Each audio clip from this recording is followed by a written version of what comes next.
Hello everyone, myself Dr. Manju Meena, Assistant Professor in Chemistry from Government College, Kota। आज हम organic synthesis via इनोलेट्स के अंतर्गत ethyl acetoacetate EEA या acetoacetic ester AAE का एल्किलीकरण के बारे में अध्ययन करेंगे। प्रीवियस क्लासों में हमने मैनोनिक एस्टर के बारे में अध्ययन किया था। एसीटोएसिटिक एस्टर का संश्लेषण हम किसके द्वारा कर सकते हैं? क्लेजन संघनन के द्वारा कर सकते हैं। एथिल एसीटेट के एल्किलीकरण का अंतिम उत्पाद क्या होता है? अल्फा प्रतिस्थापी एसीटोन। किस प्रकार से होता है? ये है एथिल एसीटोएसिटेट या एसीटोएसिटिक एस्टर। इसका क्या होता है formula? CH3 C double bond O CH2 C double bond O OC2H5। जब हम इसकी सोडियम इथोक्साइड एवं एल्किल हैलाइड के साथ क्रिया करवाते हैं तो सर्वप्रथम हमें मिलता है एल्किल एसीटोएसिटिक एस्टर। यहाँ जो CH के साथ जो H जुड़ा हुआ था वो किसके द्वारा प्रतिस्थापित हो जाता है? R के द्वारा, एल्किल समूह के द्वारा। फिर हम जब इसका जल अपघटन करके इसको गर्म करते हैं तो हमें क्या मिलता है? अल्फा प्रतिस्थापी एसीटोन, जो कि अभिक्रिया निम्न चरणों में पूर्ण होती है। सबसे पहले किसका निर्माण होता है? Formation of sodium salts. चूंकि इसके मैथिलीन समूह के दोनों हाइड्रोजन परमाणु अम्लीय होते हैं, अतः सोडियम एथोक्साइड जैसे प्रबल क्षारों से अभिक्रिया करके ये क्या बनाते हैं? सोडियम लवण। ये है एसीटोएसिटिक एस्टर। जब हम इसकी सोडियम इथोक्साइड के साथ क्रिया करते हैं तो ये हाइड्रोजन यहाँ से किसके द्वारा रिप्लेस हो जाता है? सोडियम आयन के द्वारा, और हमें प्राप्त होता है मोनोसोडियम लवण, साथ में अल्कोहल। नेक्स्ट स्टेप होती है एल्काइलेशन या acylation of sodium salts.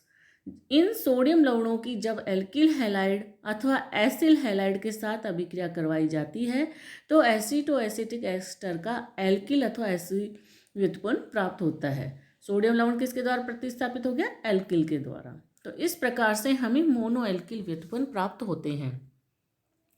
Next step है इसकी एसिड हाइड्रोलिसिस, अम्लीय जल अपघटन। जब एसीटोएसिटिक एस्टर को अथवा इसके एल्किल व्युत्पन्न को जब हम अल्कोहली KOH के साथ गर्म करते हैं तो एसीटोएसिटिक एस्टर का क्या हो जाता है? जल अपघटन या हाइड्रोलिसिस, और मुख्य उत्पाद के रूप में हमें अम्ल प्राप्त होता है। इसीलिए हम इसको क्या कहते हैं? Acid hydrolysis. यहाँ देखिए हम एसीटोएसिटिक एस्टर है, इसका जब हम एल्कोहलिक KOH के साथ अम्लीय जल अपघटन कराते हैं तो यहाँ CH3COH CH3COH और इधर C2H5OH। तो मुख्य उत्पाद के रूप में क्या मिल रहा है हमको? यहाँ पर अम्ल। दूसरा होता है कीटोनी जल अपघटन या कीटोनिक हाइड्रोलिसिस। जब एसीटोएसिटिक एस्टर अथवा उसके व्युत्पन्न को जब हम तनु अम्ल या क्षारों के साथ गर्म करते हैं तो यह जल अपघटित होकर मुख्य उत्पाद के रूप में क्या देता है? कीटोन। इस कारण से हम इसको कीटोनी जल अपघटन कहते हैं। एसीटोएसिटिक एस्टर तनु अम्ल या क्षार के साथ जब कीटोनी जल अपघटन कराया जाता है तो HOH के साथ, तो यहाँ से ये बॉन्ड ब्रेक होगा और इधर से ये, तो यहाँ से CO2 निकल जाएगी, इधर से C2H5OH निकल जाएगा और मुख्य उत्पाद के रूप में यहाँ हमें कीटोन प्राप्त हो रहा है। अब हम देखेंगे एसीटोएसिटिक एस्टर का मुख्य संश्लेषित अनुप्रयोग क्या क्या है। फर्स्ट हम देखेंगे कार्बोक्सिलिक अम्लों का निर्माण, synthesis of carboxylic acids. Acetoacetic ester अथवा इनके एल्किल या डाई एल्किल व्युत्पन्नों के अम्लीय जल अपघटन से हम विभिन्न प्रकार के कार्बोक्सिलिक अम्लों का निर्माण कर सकते हैं। अम्लीय जल अपघटन से CHCOOH समूह तो जल अपघटन से आता है। शेष दो मुख्य संयोजकताओं में जिस प्रकार के समूह की आवश्यकता होगी उसी के अनुरूप हम एसीटोएसिटिक एस्टर का एल्किलीकरण कर लेते हैं और उसके पश्चात क्या करवाते हैं? अम्लीय जल अपघटन। जैसे सबसे पहले हम देखें प्रोपियोनिक अम्ल का संश्लेषण। तो प्रोपियोनिक अम्ल का फार्मूला क्या होता है? CH3CH2COH। तो हम इसको इस प्रकार से लिख सकते हैं। तो यहाँ पर जो CH-COH समूह तो इसी का हो जाएगा, एसीटोएसिटिक एस्टर से मिल जाएगा। तो और जो ये CH3 समूह है वो हम किसके द्वारा प्राप्त करेंगे? एल्किलीकरण के द्वारा। तो हमें सक्रिय मैथिलीन समूह में एक मैथिल समूह की जोड़ने की आवश्यकता है। तो एसीटोएसिटिक एस्टर की जब सोडियम इथोक्साइड और मैथिल हैलाइड के साथ क्रिया करवाते हैं तो निम्न व्युत्पन्न प्राप्त होता है। फिर इसका हम एसिड हाइड्रोलिसिस करते हैं तो हमें क्या मिलता है? प्रोपियोनिक अम्ल। अब इसी प्रकार से हम देखें ब्यूटेनिक अम्ल का संश्लेषण, सिंथेसिस ऑफ ब्यूटेनिक एसिड। तो इसका क्या फार्मूला होता है ब्यूटेनिक अम्ल का? CH3 CH2 CH2 COOH। तो ये वाला जो है पार्ट ये किसका है? एसीटो एसिटिक एस्टर का। तो हमें क्या समूह प्रवेशित कराने की आवश्यकता है एल्किलीकरण के द्वारा? एथिल समूह की। तो हम इसमें एथिल हैलाइड का द्वारा एल्किलीकरण करवाएंगे। तो एसीटो एसिटिक एस्टर की जब हम सोडियम इथोक्साइड एथिल हैलाइड के साथ क्रिया करवाते हैं तो निम्न व्युत्पन्न प्राप्त होता है। फिर इसका हम एसिड हाइड्रोलिसिस करवाएं तो यहाँ से एसिड निकल जाएगा, यहाँ से अल्कोहल, और बीच में से क्या निकलेगा? हमें ब्यूटेनोइक अम्ल। तो इस प्रकार से ब्यूटेनिक अम्ल का हम निर्माण करते हैं। नेक्स्ट हम देखेंगे आइसोब्यूटेरिक अम्ल अथवा 2-मेथिल प्रोपेनिक अम्ल, सिंथेसिस ऑफ आइसोब्यूटेरिक एसिड या 2-मिथाइल प्रोपेनिक अम्ल। तो इसका फॉर्मूला क्या होगा? CH3CH CH3COH। तो एसिटो एसिटिक का पार्ट तो क्या है? CHCOOH। तो हमें 2 मेथिल समूह प्रवेशित करवाने होंगे एल्किलीकरण के द्वारा। तो यहाँ 2 बार एल्किलीकरण करवाना होगा। तो सर्वप्रथम एसिटो एसिटिक एस्टर को जब सोडियम इथोक्साइड और मेथिल हैलाइड के साथ क्रिया करवाते हैं तो मोनोमेथिल व्युत्पन्न प्राप्त होता है। फिर वापस से इसका जब मेथिल हैलाइड के साथ एल्काइलाइजेशन करवाया जाता है तो हमें डाई मेथिल व्युत्पन्न प्राप्त होता है। उसका हम जब एसिड हाइड्रोलिसिस करवाएंगे तो HOH का यहाँ से बॉन्ड ब्रेक होगा, तो एक एसिटिक अम्ल यहाँ से, यहाँ C2H5OH निकलेगा और यहाँ से क्या मिलेगा हमें? आइसोब्यूटेरिक अम्ल। अब हम निर्माण करेंगे सक्रिय वैलेरिक अम्ल अथवा एथिल मेथिल एसिटिक अम्ल या मेथिल ब्यूटेनिक अम्ल का संश्लेषण। तो इसका फार्मूला क्या होता है? CH3 CH2 CH CH3 COH। तो यहाँ पर हमें एक तो एथिल और एक मेथिल समूह एल्किलीकरण के द्वारा प्रवेशित करवाने होंगे। तो सबसे पहले हम इसका क्या करवाते हैं? एथिलीकरण, और फिर हम क्या करवाएंगे? मैथिलीकरण। तो एसिटो एसिटिक एस्टर को जब हम सोडियम इथोक्साइड एवं एथिल ब्रोमाइड के साथ क्रिया करवाते हैं तो जो सक्रिय हाइड्रोजन परमाणु है वो रिप्लेस हो जाएगा सोडियम के द्वारा। नेक्स्ट स्टेप में इसका एथिलीकरण होगा। तो यहाँ क्या व्युत्पन्न प्राप्त होगा? एथिल व्युत्पन्न। नेक्स्ट स्टेप में हम इसका मैथिलीकरण करवाते हैं तो दूसरा वाला जो सक्रिय हाइड्रोजन परमाणु है ये वो किसके द्वारा रिप्लेस हो जाएगा? पहले सोडियम आयन के द्वारा और नेक्स्ट स्टेप में मैथिल के द्वारा। तो हमें निम्न व्युत्पन्न प्राप्त होगा। अब इसका हम क्या करवाएंगे? Acid hydrolysis. तो यहाँ 2 वाटर मॉलिक्यूल की आवश्यकता होगी, तो यहाँ से एक एसिड निकल जाएगा और ये C2H5OH निकल जाएगा और हमें मुख्य उत्पाद के रूप में क्या प्राप्त होगा? सक्रिय वैलेरिक अम्ल। तो इस प्रकार से हम वैलेरिक अम्ल का सिंथेसिस कर सकते हैं। अब हम सिंथेसिस करवाएंगे डाई कार्बोक्सिलिक अम्लों का, synthesis of di carboxylic acid. तो यदि हम एसिटो एसिटिक एस्टर के मोनोसोडियम लवण को आयोडीन अथवा किसी अल्फा ओमेगा डाई हेलोएल्केन के साथ अभिकृत करवाते हैं तो एसिटो एसिटिक एस्टर के 2 अणु परस्पर संघनित हो जाते हैं, कंडेंसेशन हो जाता है 2 मॉलिक्यूल्स का। इस कंडेंसेटेड अणु का जब हम अम्लीय जल अपघटन करवाते हैं तो हमें क्या प्राप्त होता है? डाई कार्बोक्सिलिक अम्ल प्राप्त होते हैं। चूंकि इस अभिक्रिया में 2 अणु संघनित होते हैं अतः बना हुआ डाई कार्बोक्सिलिक अम्ल कम से कम 4 कार्बन परमाणु वाला होगा। इसके हम कुछ एग्जाम्पल देखें। फर्स्ट हम देखेंगे सक्सेनिक अम्ल का निर्माण, क्योंकि इसमें सक्सेनिक अम्ल कितने कार्बन परमाणु वाला होता है? 4 कार्बन परमाणु। तो एसिटो एसिटिक एस्टर के मोनोसोडियम लवण को जब आयोडीन के साथ गर्म करते हैं पहले और फिर उसका क्या करवाते हैं? अम्लीय जल अपघटन। ये है एसिटो एसिटिक एस्टर का मोनोसोडियम लवण। उसके कितने मॉलिक्यूल है? 2। आयोडीन के साथ जब हम क्रिया करवाएंगे तो यहाँ से 2Na बाहर निकल जाएगा और यहाँ से ये दोनों के बीच में बॉन्ड बन जाएगा। अब इसका हम अम्लीय जल अपघटन करवाएं तो 4 हाइड्रोजन वाटर मॉलिक्यूल की आवश्यकता होगी। तो यहाँ से बॉन्ड ब्रेक होगा और इधर से ये, तो यहाँ 2 तो एसिटिक एसिड के मॉलिक्यूल प्राप्त होंगे और 2 अल्कोहल के, और साथ में हमें क्या प्राप्त होगा? सक्सेनिक अम्ल। तो इस मेथड के द्वारा हम कम से कम 4 कार्बन परमाणु वाला एसिड प्राप्त कर सकते हैं। नेक्स्ट हम करेंगे ग्लूटारिक अम्ल का संश्लेषण। इस अम्ल में कितने कार्बन परमाणु होते हैं? 5। अतः हमें सोडियम लवण एसिटोएसिटिक एस्टर का है, उसकी क्रिया डाइक्लोरोमेथेन के साथ करवानी होगी। तो ये है एसिटोएसिटिक एस्टर का मोनो सोडियम लवण के 2 मॉलिक्यूल, और इसकी किससे क्रिया करवा रहे हैं हम? डाइक्लोरोमेथेन। तो क्या होगा यहाँ से?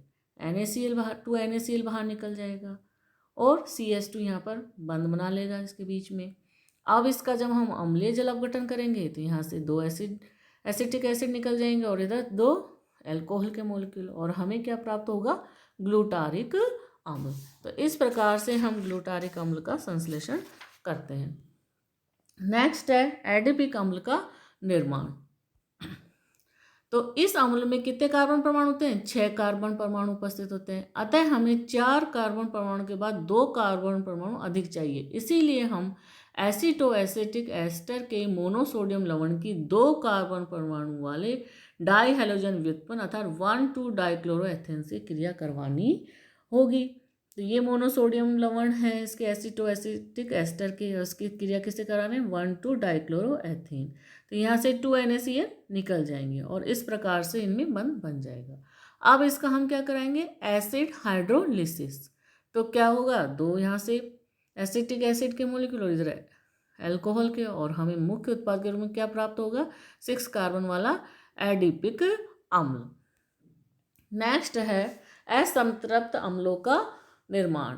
किसी असंतृप्त अम्ल को बनाने के लिए जब हम एसिटोएसिटिक एस्टर का कार्बोनिल यौगिकों के साथ संघनन करवाकर बने हुए उत्पाद का जब अम्लीय जल अपघटन करवाया जाता है तो हमें असंतृप्त अम्ल प्राप्त होते हैं। जैसे क्रोटोनिक अम्ल CH3CH डबल बॉन्ड CHCOH बनाना चाहते हैं तो इसमें हमें CH3CH डबल बॉन्ड समूह लाने के लिए एसिटोएसिटिक एस्टर का एसिटैल्डिहाइड के साथ संघनन करवाते हैं। इस विधि में जो बना हुआ उत्पाद है अल्फा बीटा असंतृप्त अम्ल होता है, और इस विधि को हम क्या कहते हैं? नोवल जेल अभिक्रिया कहते हैं। तो सबसे पहले हम क्या करेंगे? यहाँ पर इसकी क्रिया किससे करवाएंगे?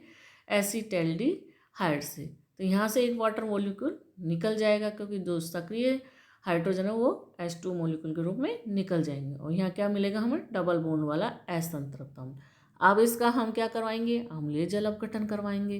तो यहाँ से एसिड का मॉलिक्यूल, यहाँ से एल्कोहल का मॉलिक्यूल, और हमें मुख्य उत्पाद के रूप में क्या प्राप्त होता है? क्रोटोनिक अम्ल। IUPAC नाम क्या है इसका? 2-ब्यूटेनोइक अम्ल। अब हम करवाएंगे कीटोनिक अम्लों का संश्लेषण।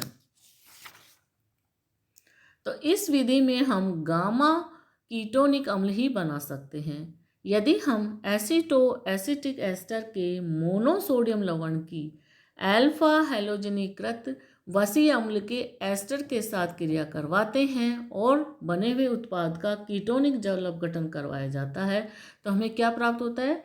गामा कीटोनिक अम्ल। जैसे कि गामा कीटोनिक वैलेरिक अम्ल के निर्माण को हम निम्न प्रकार से देख सकते हैं। यह है क्लोरोएसिटिक अम्ल की जब हम एसिटोएसिटिक एस्टर के मोनोसोडियम लवण के साथ क्रिया करवाते हैं तो क्या होगा? यहाँ से क्या निकल जाएगा? NaCl, और CH2 किसके साथ बना लेगा? कार्बन के साथ। अब हम इसका कीटोनिक जल अपघटन करवाएं तो यहाँ से HOH और इधर से एल्कोहल, तो 2 तो इसमें से क्या निकल जाएंगे? एल्कोहल के अणु, और एक क्या निकल जाएगी यहाँ से? CO2, और हमें क्या प्राप्त होगा? गामा कीटोनिक अम्ल, क्योंकि ये है इसके साथ अल्फा, ये वाला बीटा और ये गामा। तो इस अम्ल का IUPAC नामकरण तो 4-ऑक्सोपेंटोनिक अम्ल अथवा ब्यूटेन 3-on-1 कार्बोक्सिलिक अम्ल है, जबकि सामान्य भाषा में इसे हम किसके नाम से जानते हैं? बीटा एसिटिल प्रोपेनिक अम्ल या गामा कीटो वैलेरिक अम्ल अथवा लिवुलिक एसिड के नाम से हम इसको जानते हैं। 5th है कीटोनों का संश्लेषण। जब एसिटोएसिटिक एस्टर का कीटोनिक जल अपघटन करवाया जाता है तो एसीटोन CH3COCH3 बनता है, जिसमें 2 हाइड्रोजन परमाणु सक्रिय होते हैं। अतः एसिटो एसिटिक एस्टर की सहायता से हम कोई भी एक ऐसा कीटोन बना सकते हैं जिसमें कि कौन सा समूह उपस्थित हो, CH3COCH। शेष दोनों संयोजकताओं पर कोई भी एल्किल समूह अथवा हाइड्रोजन परमाणु जुड़ा हो सकता है। इसको हम निम्न एग्जाम्पल्स के द्वारा समझ सकते हैं। फर्स्ट हम देखेंगे एथिल मैथिल कीटोन अथवा ब्यूटेनोन का संश्लेषण। तो एथिल मैथिल कीटोन का क्या फार्मूला होता है, CH3COCH CH3 या CH। तो मुख्य इसका क्या है, एसिटिक एस्टर से क्या आएगा, हमें CH3COCH। क्या जोड़ने की आवश्यकता है इसमें, मैथिल समूह। अतः हमें एसिटो एसिटिक एस्टर के सोडियम लवण की जब मैथिल हैलाइड से अभिक्रिया करवाकर बने हुए उत्पाद का क्या करवाएं, कीटोनिक जल अपघटन, तो हमें क्या प्राप्त होगा, एथिल मैथिल कीटोन। तो यह है एसिटो एसिटिक एस्टर। जब इसकी क्रिया हम किससे करवाएं, सोडियम मेथोक्साइड और साथ में मैथिल हैलाइड से, तो हमें मैथिल एसिटो एसिटिक एस्टर का व्युत्पन्न प्राप्त होता है। फिर कीटोनिक जल अपघटन करवाते हैं तो यहाँ से CO2 निकलती है और इधर एल्कोहल, और मुख्य उत्पाद के रूप में क्या प्राप्त होता है हमें, एथिल मैथिल कीटोन। नेक्स्ट हम देखेंगे मैथिल द्वितीयक ब्यूटिल कीटोन अथवा 3-मैथिल 2-पेंटेनोन का संश्लेषण। इसका सूत्र क्या होता है, CH3COCH CH3CH2CH3। तो इसमें हमें क्या क्या लाना होगा, एक तो एथिल समूह और दूसरा मैथिल समूह। तो इसका एल्किलीकरण 2 बार करवाना होगा। पहले हम इसकी एथिल आयोडाइड से करवा के एथिल व्युत्पन्न प्राप्त करेंगे और फिर मैथिल से। तो जब एसिटो एसिटिक एस्टर की क्रिया किससे करवाते हैं, सोडियम इथोक्साइड एवं C2H5I से, तो हमें एथिल व्युत्पन्न प्राप्त होता है। फिर इसके जो दूसरा सक्रिय हाइड्रोजन परमाणु उसकी क्रिया वापस से सोडियम इथोक्साइड और CH3I से क्रिया करवाते हैं, तो हमें क्या प्राप्त होता है, एथिल मैथिल व्युत्पन्न। और इसका जब हम कीटोनी जल अपघटन करवाते हैं तो यहाँ से CO2 निकल जाएगी और इधर से C2H5OH, और मुख्य उत्पाद के रूप में हमें क्या प्राप्त होता है, 3-मैथिल 2-पेंटेनोन।